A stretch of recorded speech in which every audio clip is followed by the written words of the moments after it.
Hi, I'm Michael Cauley. Today we're at the Well Coffee House where I'm going to show you how the Well makes cold brew coffee using a Yama cold brew system. Come on.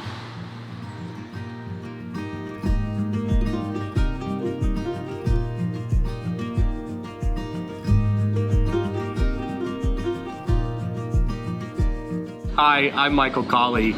Today we're at the Well Coffee House across the street from Lipscomb University, and I'm going to show you how the Well brews cold brew coffee using a Yama Tower. We're also going to talk about how sometimes we have to connect ourselves to a system in order to be effective.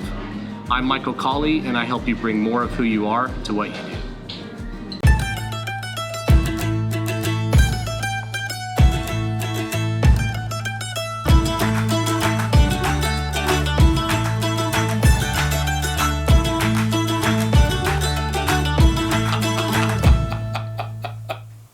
So today I'm at the Well Coffee House, which is across the street from Lipscomb University, where I'm a professor, and I wanted to share with you about a Yama cold brew method, because this is a method of brewing coffee that I don't have at home, and so the folks at the Well have been kind enough to allow us to come in and film a little bit and show you what their cold brew process is with the Yama Tower.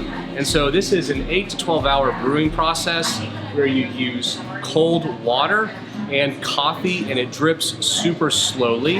And we'll talk in a minute about why that matters. But this is the tower. Right here you can see it. You have cold ice water that is put in the top beaker, and then that water drips. The coffee grounds are in this second step process right here. The cold water drips through slowly through the coffee, and all of that water it will take, it was filled to about 3,000 milliliters when they began, all of that water will take 8 to 12 hours to drip through and go through the cute little spiral glass, which I've been told is simply for aesthetics, and it'll go through the glass, drip into the carafe right there, and then you'll have a great cup of, or great growler if you want, of cold brew coffee that will be brewed in a way that has a full body but does not have the acid which you would still have if you were brewing coffee through a regular coffee making method and then adding ice to it. So this method is to get a really nice bold cup of coffee that is cold without all of those acids that you get through a traditional hot brew method.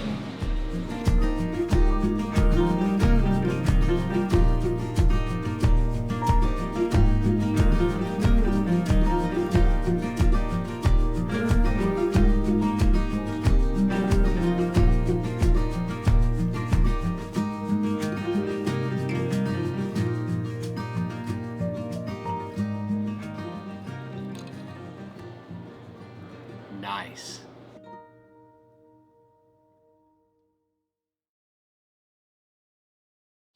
So in reality, while discovering who we are in order to bring who we are to what we do is so important, we don't get as much traction as is possible for us to do our best work until we connect ourselves to an organizational system. The last step of my 5-step process in my book for bringing who you are to what you do is recognizing and beginning to understand that self cannot be separated from system, but system can be separated from self.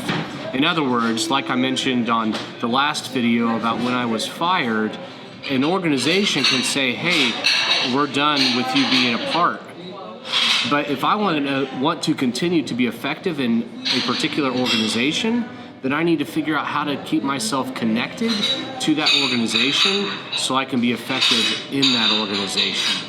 And that polarity of discovering who we are and navigating what an organization wants us to be is what my book and what my work is about in terms of helping you bring who you are to what you do. So today we're at the well and we're learning about the Yama brewing method. That's a Japanese method with the Yama Tower. And we're here because I don't have a Yama Tower at home. I need to connect myself to this coffee shop in order to use the Yama Tower that they have to make this series in our You at Work series of recognizing that in order to be most effective, we have to recognize that we need to connect ourselves to an organization. How have you found in your career that you have connected yourself to an organization? Many of us, when we're young, when we think about an occupation, we think about a company we want to work for, we think about work that we want to do, and a lot of times we think about both of them together because separately we sometimes are not as effective. But the question you may have for me is, but what if you're self-employed? What if you own your own company? And that's a great question. Well, even as someone who owns my own company, I still have to connect myself to my clients in a way that they will choose to hire me and work with me. Because without any customers, I don't have a business.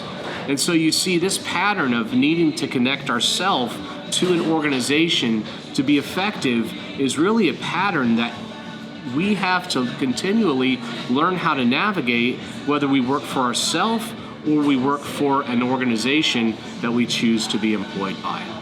I'm Michael Cauley. I've really enjoyed this video series with you and look forward to connecting with you through comments. If you've liked this video, please click like and subscribe, and look forward to our upcoming video series called What's the Point? I'm Michael Cauley, and I help you bring more of who you are to what you do.